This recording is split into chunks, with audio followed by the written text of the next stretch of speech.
What do you think your chances are this year? They'd say that to me, and I'd say, my intention is to win. Winner 1977-78. What are your hopes now? Well, I'm sure I'll win it tonight again. I think we're divine beings, but we don't realize it. We're so caught up in the mundane world of everyday life. You should realize that you're special, that you're divine.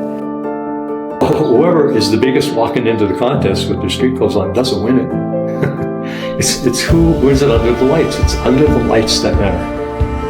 And really what we're doing is working on creating a perfect body. And the sport is in the competition. When you're up there, it's really sport. You're fighting it out with your competitors. It's a sport, it's an art form, it's a performing art, it's a beauty contest, it's all of these things and more. That's what makes it so interesting. But what separated Frank Zane from every other champion was something nobody else had mastered: his abs. In this video, we're breaking down his full ab day, every exercise that built the greatest midsection in bodybuilding history. Let's get into it. The first exercise is the seated twist. Holding a light bar across his shoulders, Zane would rotate his torso from side to side in a slow, controlled motion. The goal wasn't to burn calories or feel a pump, it was to develop the obliques and serratus muscles that gave his waist that impossibly narrow and detailed look from every angle. Most bodybuilders ignored these muscles entirely.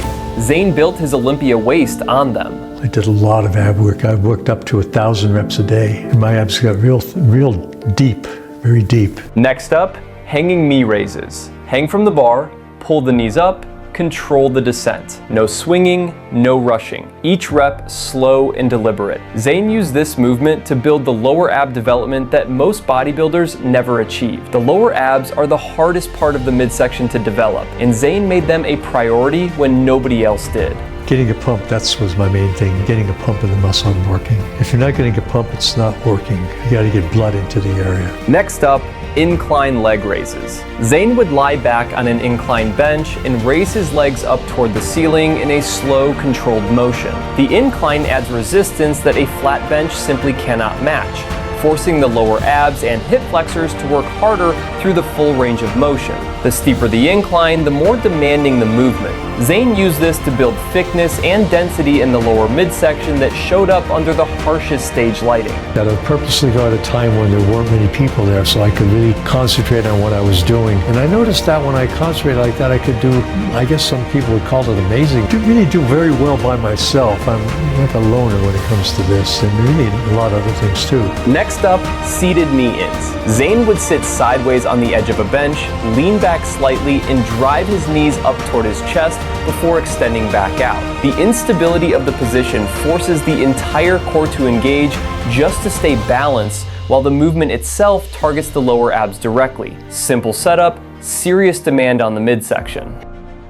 Frank Zane would do one set of sit-ups for an hour. I'm like, wow. I always kept a notebook and I would have the weeks laid out and I'd write my workouts in my notebook. Then I just kept track, I'd take photos to see where I was at. You don't know when you start what's going to happen, and so you find out, with the photos, with the critique from experts, your peers, build on that. Up next, cable crunches. Zane would kneel in front of the cable and pull the weight down in a slow, controlled crunch, rounding his spine and squeezing his abs at the bottom of each rep.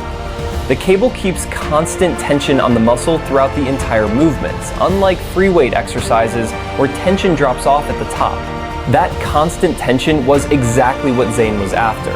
Maximum muscle stimulation with minimum weight. For most of my training, when I was training seriously, I followed a three-way split, doing pulling muscles on the first day. The second day was leg, thighs and calves, and I worked abs every day. And the third day was chest, shoulders, and triceps. Last exercise, cable knee-ins. Zane would lie flat and attach the cable to his feet, pulling his knees toward his chest against the resistance. The cable creates constant tension through the entire range of motion, targeting the lower abs with every single rep. Ending his ab session with this movement ensured his lower midsection was fully exhausted, leaving nothing in the tank. I call it the curse of potential. There are people in bodybuilding world who have never made it to the top because everything comes too easy for them. Now, things never came that easy for me. I had to work real hard.